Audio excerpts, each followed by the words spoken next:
Stroud reported yesterday that Tom Brady's knee injury last season, which was surgically repaired after the Super Bowl, was in fact a torn MCL, which feels like, among other things, just another layer to the legend of Tom Brady. And Rob Ninkovich, I know that this does not surprise you because I believe you have said on this program, and I quote, that guy is nuts. When you hear he played last season with a torn MCL, what are your thoughts?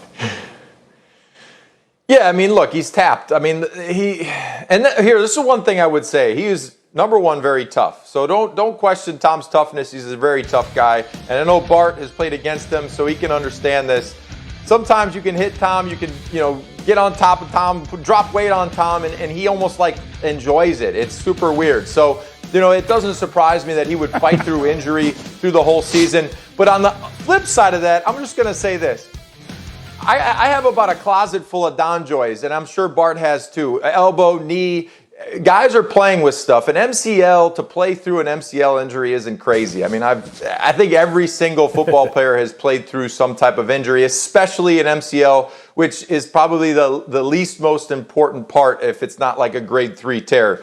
Grade 1, grade 2, you put a tape job on it, you put your Don Joy brace on, and you go play football. That's what everybody does. So Tom, playing through injury, yes, very tough, but a lot of people play through injuries. Everybody being the relative term that it is. But yes, you and Bart Scott both would fall into that category. You said the exact same thing to me in the break. Exactly. It's almost like Ninkovich was right here in the room with us, ear hustling, right? It's different degrees, but, the urban legend continues to grow for Tom Brady. Sure. Next they're going to tell me he played with acid reflux, an upset stomach, and a splinter in his thumb the entire season. But it's all good. Like, he's a tough guy. Listen, he enjoys it, not as much as I enjoy hitting him, but, he enjoys it as well. He's a tough guy, but this is nothing to see here. So this is...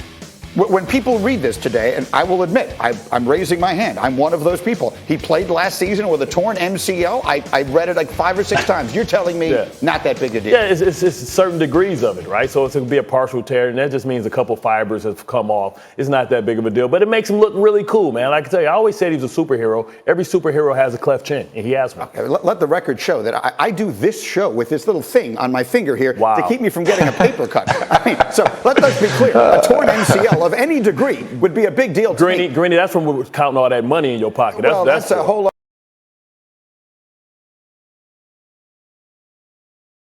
other problem. That you can get your paper cuts doing that too.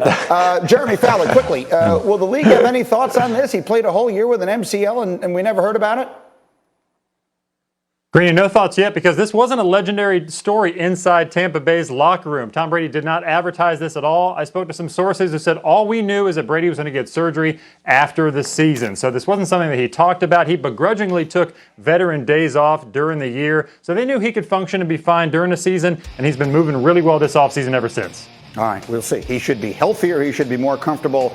They've brought back absolutely everyone. That team could be awfully dangerous with a 44-year-old quarterback coming up next season. Meanwhile, other news from yesterday, Aaron Judge of the New York Yankees was among 6 Yankees players who tested positive for COVID-19 yesterday. That forced the postponement of their game against the Red Sox.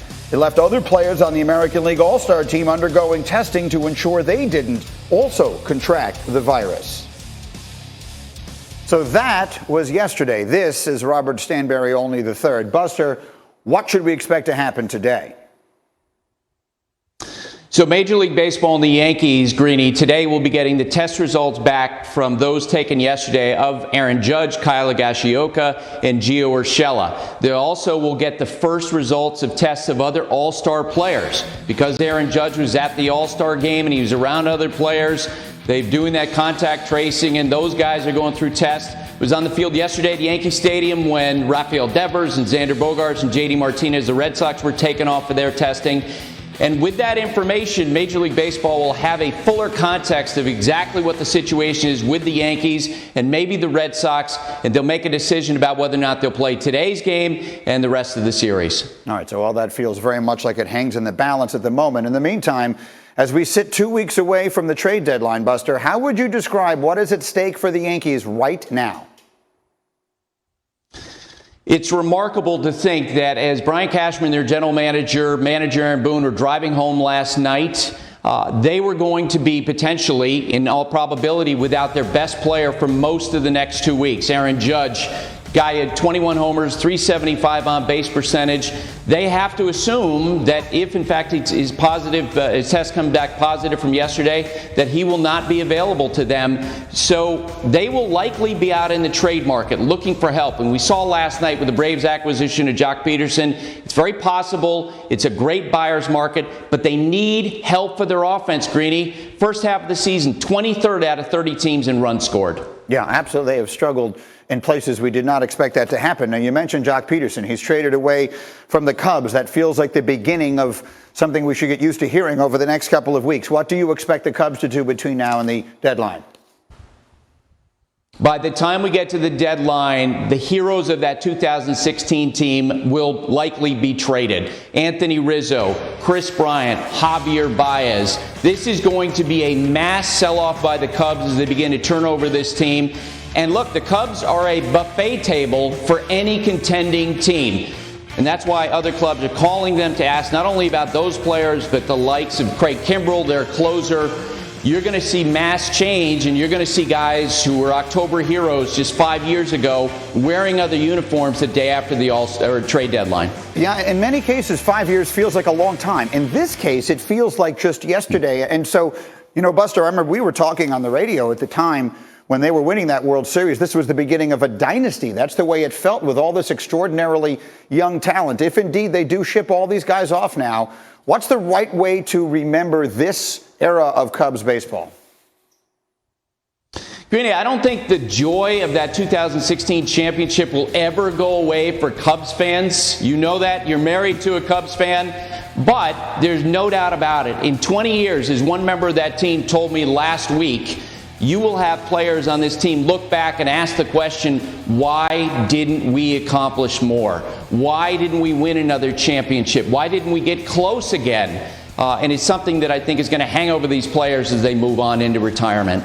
Now, I think we would look at this very differently if they hadn't snapped a 108-year drought, if that was a more run-of-the-mill championship, if there were such a thing. All right, Buster, you'll be on top of this all day long. Going to be a busy day. Thank you. Meanwhile, as we continue, Giannis blocking Ayton, the Bucks evening the series. Where did that rank on the all-time list? Will it propel the Freak to his first championship? Answers to those and other questions next. Get up on ESPN.